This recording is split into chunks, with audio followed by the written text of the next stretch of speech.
അപ്പോൾ ഉടനെ മോഡി അപ്പം തന്നെ ഫോൺ എടുത്ത് കുത്തി. എന്നിട്ട് പറഞ്ഞു നാളെ രാവിലെ സതീശൻ വന്നിട്ട് ആദ്യമായിട്ടൊരു കാര്യം പറഞ്ഞാണ്, നാളെ രാവിലെ കംപ്ലീറ്റ് സ്ഥലത്ത് റെയ്ഡ് ചെയ്യണം. അപ്പോൾ ഞാൻ പറഞ്ഞു ഒരു സ്ഥലത്ത് പോരാ, 12 സ്ഥലത്ത് ചെയ്യണം. ആ സതീശൻ പറഞ്ഞേക്കണത് 12 സ്ഥലത്ത് റെയ്ഡ് ചെയ്യാനാണ് പറഞ്ഞേക്കണത്.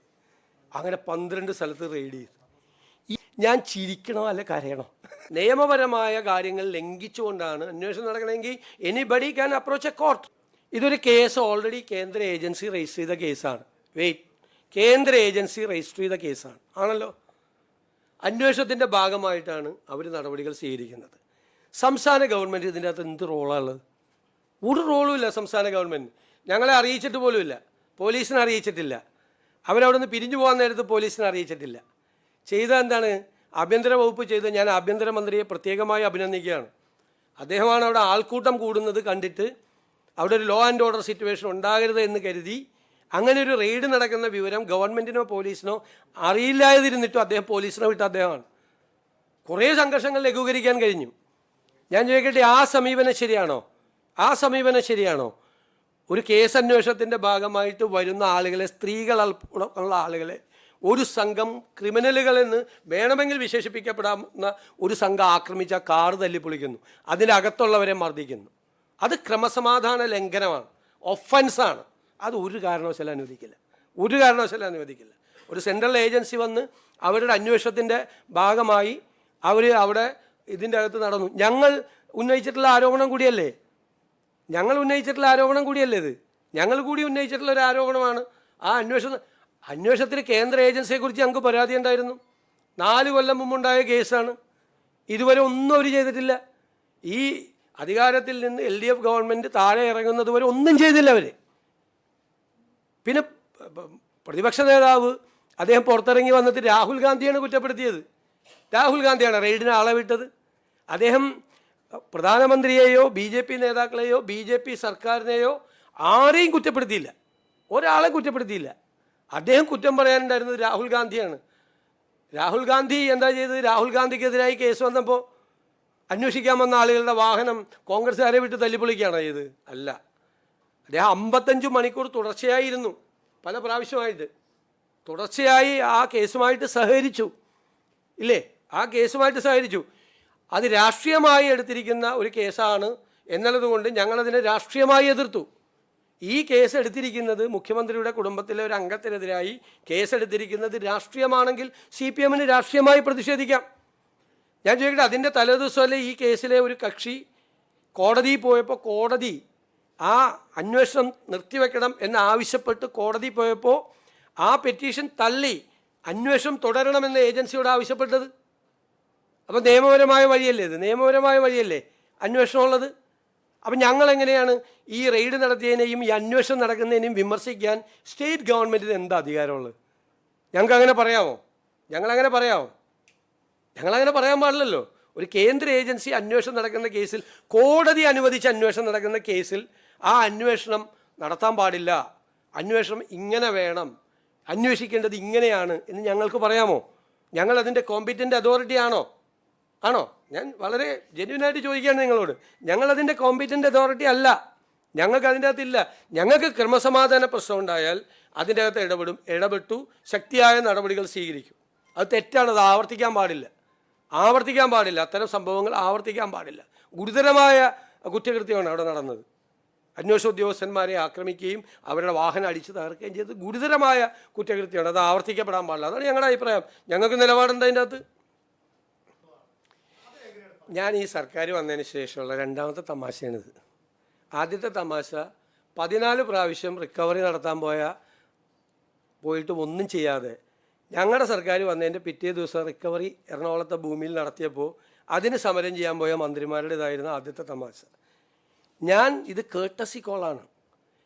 എനിക്ക് മുൻപുണ്ടായിരുന്ന ശ്രീ പിണറായി വിജയൻ ഉൾപ്പെടെയുള്ള മുഴുവൻ മുഖ്യമന്ത്രിമാരും അവരുടെ സ്ഥാനമേറ്റ് കഴിഞ്ഞാൽ അവിടെ ആരാണ് പ്രധാനമന്ത്രിയെങ്കിലും പ്രധാനപ്പെട്ട മന്ത്രിമാരെ പോയി കാണുന്നത് കേട്ടസി കോളാണ്. ഞാനും അത് ചെയ്തു. 2 പ്രാവശ്യവും മുൻ മുഖ്യമന്ത്രി അത് ചെയ്തിട്ടുണ്ട് അദ്ദേഹത്തിൻ്റെ സമയത്ത്. ഞാൻ ആദ്യമായിട്ടാണ് നരേന്ദ്രമോദിയെ നേരിൽ കാണുന്നത്. ഞാൻ ഉടനെ തന്നെ പറഞ്ഞു, പിണറായി വിജയൻ്റെ വീടൊന്ന് റെയ്ഡ് ചെയ്യണം നാളെ ED യെ കൊണ്ട്. അപ്പോൾ ഉടനെ മോഡി അപ്പം തന്നെ ഫോൺ എടുത്ത് കുത്തി. എന്നിട്ട് പറഞ്ഞു നാളെ രാവിലെ സതീശൻ വന്നിട്ട് ആദ്യമായിട്ടൊരു കാര്യം പറഞ്ഞാണ്, നാളെ രാവിലെ കംപ്ലീറ്റ് സ്ഥലത്ത് റെയ്ഡ് ചെയ്യണം. അപ്പോൾ ഞാൻ പറഞ്ഞു ഒരു സ്ഥലത്ത് പോരാ, 12 സ്ഥലത്ത് ചെയ്യണം. ആ സതീശൻ പറഞ്ഞേക്കണത് 12 സ്ഥലത്ത് റെയ്ഡ് ചെയ്യാനാണ് പറഞ്ഞേക്കണത്. അങ്ങനെ 12 സ്ഥലത്ത് റെയ്ഡ് ചെയ്തു. ഇത് മുൻ മന്ത്രിമാരുൾപ്പെടെയുള്ള ആളുകൾ വരെ വന്ന് പത്രക്കാരോട് പറയുകയാണ്. ഞാൻ ചിരിക്കണോ അല്ല കരയണോ ഇത് കേട്ടിട്ട്? നിങ്ങളൊന്ന് ആലോചിക്കും. നരേന്ദ്രമോദി ആദ്യമായിട്ട് കണ്ട് മുഖ്യമന്ത്രിയായിട്ട് കാണാൻ പോയപ്പോൾ ഇവിടുത്തെ പ്രതിപക്ഷ നേതാവായിരിക്കുന്ന അദ്ദേഹത്തിൻ്റെ വീട് റെയ്ഡ് ചെയ്യണമെന്ന് ഞാൻ പിണറായി വിജയൻ ഇതൊന്നും പറയില്ല കേട്ടോ. അദ്ദേഹം അങ്ങനെയൊന്നും പറയില്ല. എനിക്ക് അദ്ദേഹത്തെക്കുറിച്ച് എനിക്കൊരു റേറ്റിംഗ് ഉണ്ട് എൻ്റെ ഉള്ളിൽ. അദ്ദേഹം ഒന്നും പറയില്ല. പക്ഷെ നല്ലതാണിത്. എന്താണെന്നറിയാം, ഈ പണ്ടേ ഈ കമ്മ്യൂണിസ്റ്റുകാരെ കുറിച്ചൊരു പരാതിയുണ്ട്, ബലം പിടുത്തം കൂടുതലാണ്, സ്റ്റിഫാണെന്ന്. അതൊക്കെ അയഞ്ഞ് അവർ തമാശ പറയാൻ തുടങ്ങിയല്ലോ. അതിലെനിക്കൊരു സന്തോഷമുണ്ട്. തമാശ പറയാൻ തുടങ്ങിയല്ലോ. എന്താണ് നടക്കുന്നത് കേരളത്തിൽ? നരേന്ദ്രമോദിയെ കണ്ട് അങ്ങനെയൊന്നും അദ്ദേഹം പറയില്ല. അദ്ദേഹം അങ്ങനെയൊന്നും പറയില്ല. അതൊക്കെ എല്ലാവരും കാണും. പ്രധാനപ്പെട്ട ആളുകളെ, പ്രത്യേകിച്ച് ഹോം മിനിസ്റ്ററെ കാണണം. കാരണം നാട്ടിലെ മറ്റു കാര്യങ്ങളൊക്കെ സംസാരിക്കേണ്ട പ്രശ്നങ്ങളുണ്ട്. 2 ദിവസം അവധിയല്ലായിരുന്നു, പിന്നെ ഒരു ഞായറാഴ്ച. ആകെ ഒരാഴ്ചയിലെന്ന് വന്നിട്ട് അതിലിടയിൽ ഒരു ഞായറാഴ്ച പോയി, പിന്നെ 2 ദിവസം അവധിയും പോയി. ഒന്ന് നിൽക്കട്ടെ, അതൊക്കെ ഞാൻ നിങ്ങളോട് മറുപടി പറഞ്ഞല്ലോ. അതൊക്കെ പരിശോധിച്ച് വേണ്ട നടപടികൾ ഉചിതമായ സമയത്ത് സ്വീകരിക്കും. എന്നൊന്നും അങ്ങനെ അനാവശ്യമായ കാലതാമസം ഒരു കാര്യത്തിലുണ്ടാവില്ല. അല്ലല്ല, അതൊക്കെ നമ്മളല്ലേ, ചീഫ് സെക്രട്ടറി അല്ലല്ലോ കേരളം ഭരിക്കാൻ വേണ്ടിയിട്ട് ആളുകൾ തിരഞ്ഞെടുത്തത്. ചീഫ് സെക്രട്ടറി അല്ലല്ലോ, ഞങ്ങളെയല്ലേ തിരഞ്ഞെടുത്തിരിക്കുന്നത്. ഞങ്ങളല്ലേ തീരുമാനങ്ങൾ എടുക്കണം, അത് ഇംപ്ലിമെൻ്റ് ചെയ്യുകയാണ്. അദ്ദേഹം അടക്കമുള്ള ജോലി അദ്ദേഹം അത് നന്നായിട്ട് ചെയ്യുന്നുണ്ട്. ഇത് അല്ല, അതിൻ്റെ അകത്ത് ഞാൻ വളരെ മുൻപ് അസംബ്ലിയിൽ തന്നെ വ്യക്തമാക്കിയിട്ടുള്ളതാണ്. വ്യവസായ സ്ഥാപനങ്ങളിൽ നിന്ന് അല്ലെങ്കിൽ മുതലാളിമാരിൽ നിന്ന് എല്ലാ രാഷ്ട്രീയ പാർട്ടികളും പണം വാങ്ങിക്കും. എല്ലാ രാഷ്ട്രീയ പാർട്ടികളുടെയും ഫണ്ട് ഈ കമ്പനികളിൽ നിന്നൊക്കെയുള്ള ഫണ്ടാണ്. അങ്ങനെ CMRLൻ്റെ ആളിൽ നിന്ന് ഞങ്ങളുടെ പാർട്ടിക്കാർ മാത്രമല്ല, കേരളത്തിലെ എല്ലാ രാഷ്ട്രീയ പാർട്ടികളും ആ പണം മേടിച്ചിട്ടുണ്ട്.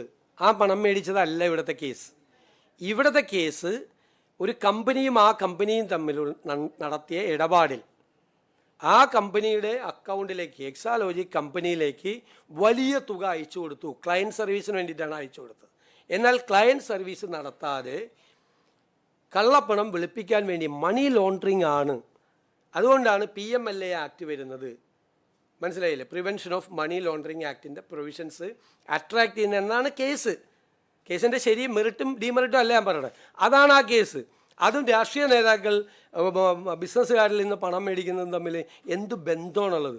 രാഷ്ട്രീയ നേതാക്കളും രാഷ്ട്രീയ പാർട്ടികളും എല്ലാവരുടെയും ഇപ്പോൾ CPMൻ്റെ അക്കൗണ്ട് എടുത്ത് നോക്കിയാൽ അറിയാമല്ലോ. CPM ഈ വ്യക്തിയുടെ നിന്ന് CPM വാങ്ങിച്ചിട്ടുണ്ട് പണം. CPM നേതാക്കളൊക്കെ ആയിട്ട് വ്യക്തിപരമായ ബന്ധമുള്ള ആൾ, എൻ്റെ കോൺസ്റ്റിറ്റ്യുവൻസിയുടെ ഇപ്പുറത്തുള്ള ആളാണ്, ഞങ്ങൾക്കൊക്കെ പരിചയമുള്ള ആളാണ്. വ്യവസായിയായിട്ടുള്ള ഒരാളാണ്. കൊച്ചിയിലെ വലിയ പ്രധാനപ്പെട്ട വ്യവസായിയായിട്ടുള്ള പ്രധാനപ്പെട്ട സ്ഥാപനമാണത്. അത് അവരെ ഇന്ന് രാഷ്ട്രീയ പാർട്ടികളും രാഷ്ട്രീയ നേതാക്കന്മാരും സാമൂഹ്യ സംഘടനകളും അമ്പല കമ്മിറ്റിയും പള്ളി കമ്മിറ്റിയും പൈസ മേടിച്ചതല്ല ഇവിടുത്തെ കേസ്. മനസ്സിലായില്ലേ? അതാണ് വ്യത്യാസം. അത് ഞാൻ I have made it very clear in the floor of the assembly. അല്ല, ഞങ്ങൾ പറഞ്ഞല്ലോ, അതൊരു കേസ് അന്വേഷണത്തിൻ്റെ ഭാഗമാണല്ലോ. നമുക്കതിൻ്റെ അകത്ത് എന്താണ്, റെയ്ഡ് നടത്താൻ പാടില്ല, അന്വേഷണം നടത്താൻ പാടില്ല. ED എങ്ങനെ അന്വേഷണം നടത്തണമെന്ന് സ്റ്റേറ്റ് ഗവൺമെൻറ്റിന് പറയാൻ പറ്റുമോ? ഞാൻ വളരെ ഫെയർ ആയിട്ടാണ് നിങ്ങളോട് ചോദിക്കുന്നത്. ഫെയർ ആയിട്ടാണ് ചോദിക്കുന്നത്. ഗവൺമെൻറ്റിന് ചില പരിമിതികളില്ലേ? ഗവൺമെൻറ്റിന് പറയാൻ പറ്റുമോ? ED ഇപ്പോൾ CBI ഒരു കേസ് അന്വേഷിക്കുന്നു, നമ്മുടെ ഗവൺമെൻറ് തന്നെ റെക്കമെൻഡ് ചെയ്തിട്ടുണ്ട്, ഹൈക്കോടതി റെക്കമെൻഡ് ചെയ്തിട്ടുണ്ട്. CBI വരുമ്പോൾ ഉടനെ CBIയുടെ അന്വേഷണ ഉദ്യോഗസ്ഥനെ നമ്മുടെ DGPയോ മുഖ്യമന്ത്രിയോ ആഭ്യന്തരമന്ത്രിയോ വിളിച്ചു വരുത്തി ഈ അന്വേഷണം ഇങ്ങനെ വേണം എന്ന് പറയാൻ പറ്റുമോ? പറയാൻ പറ്റില്ല. അതൊരു കേസ് അന്വേഷണം നടക്കുകയാണ്. അതിൻ്റെ അകത്ത് രാഷ്ട്രീയമായിട്ടുള്ള വിഷയമുണ്ടെങ്കിൽ അത് CPM ആണ്, അവരത് പറഞ്ഞോട്ടെ. പിന്നെ നിയമപരമായി പ്രശ്നം, നിയമപരമായ കാര്യങ്ങൾ ലംഘിച്ചുകൊണ്ടാണ് അന്വേഷണം നടക്കണമെങ്കിൽ anybody can approach A court. CMRL കോടതി പോയി ഈ അന്വേഷണം നിർത്തിവെക്കണമെന്ന് ആവശ്യപ്പെട്ടു. കോടതി ആ പെറ്റീഷൻ തള്ളിയിട്ട് ഈ അന്വേഷണം തുടരാൻ പറഞ്ഞു EDയോട്. അതിൻ്റെ പിറ്റേ ദിവസമാണ് EDയുടെ ഈ റെയ്ഡ് നടന്നത്. അപ്പം നമുക്ക് അതിൻ്റെ അകത്ത് പരിമിതികളുണ്ട്.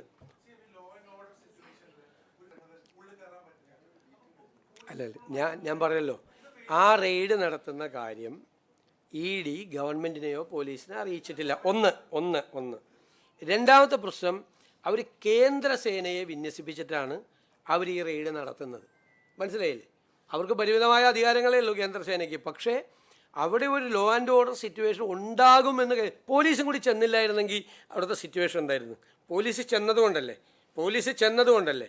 പിന്നെ നടത്തി കഴിഞ്ഞിട്ട് അതിൻ്റെ ഡീറ്റെയിൽസ് നോക്കിയിട്ട് ആ അന്വേഷണം നടക്കുകയല്ലേ. ഒരു FIR രജിസ്റ്റർ ചെയ്തിട്ട് ആദ്യം കുറേ പ്രതികളെ അറസ്റ്റ് ചെയ്തു, ബാക്കിയുള്ള അന്വേഷണം നടക്കുമല്ലേ. ആ അന്വേഷണം പൂർത്തിയാകട്ടെ. കുറ്റവാളികളെ എല്ലാവരും അറസ്റ്റ് ചെയ്യപ്പെടണമെന്ന് തന്നെയാണ് ഗവൺമെൻറ്റിൻ്റെ ആഗ്രഹം. ഇത് കുറ്റകൃത്യമാണ്, വലിയ ഓഫൻസാണ് ചെയ്തത്, ഒരിക്കലും ചെയ്യാൻ പാടില്ല. CPM അതിനെ പ്രോത്സാഹിപ്പിക്കാൻ പാടില്ല, ഒരു കാരണവശാലും പ്രോത്സാഹിപ്പിക്കാൻ പാടില്ല. വളരെ ക്രൂരമായിട്ടുള്ള ഒരു നടപടിയാണ് അവരുടെ ഭാഗത്തുനിന്നുണ്ടായത്. പോലീസ്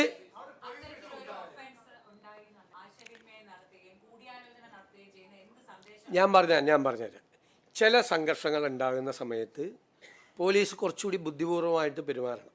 ആ പെരുമാറ്റമാണ് അവിടെ ഉണ്ടായതെന്നാണ് ഞാൻ കരുതുന്നത്. കാരണം ആ സംഘർഷം വേറൊരു തലത്തിലേക്ക് വളരാതെ ഇപ്പം നടന്ന സംഘർഷത്തിൽ ഒതുങ്ങി നിന്നുകൊണ്ട് ഇപ്പോൾ അവിടെ വേണമെങ്കിൽ പ്രകോപിപ്പിക്കാം, അല്ലെങ്കിൽ കർശന നടപടി, സ്ട്രിക്റ്റ് ആക്ഷൻ എന്ന് പറഞ്ഞിട്ട് കേരള പോലീസ് വിചാരിച്ചാൽ ഏത് പാർട്ടി ഓഫീസിലേക്ക് ഇരച്ചു കയറാൻ പറ്റാത്തത്?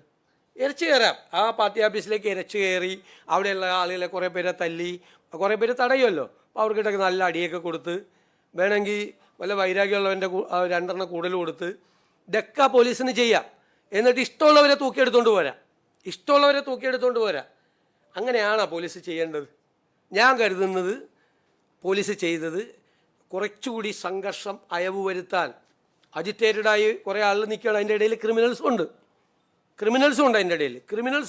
അതിൻ്റെ ഇടയിൽ നിൽക്കുമ്പോൾ വളരെ ബുദ്ധിപൂർവ്വം ചെയ്തു. ഇനി കേസ് അന്വേഷണം നടക്കുകയല്ലേ, തെറ്റ് ചെയ്ത ഒരാളും രക്ഷപ്പെടില്ല. കുറ്റകൃത്യം, താങ്കളുടെ ചോദ്യം കറക്റ്റാണ്. കുറ്റകൃത്യം ചെയ്ത ഒരാളും രക്ഷപ്പെടില്ല, നടപടിയെടുക്കും.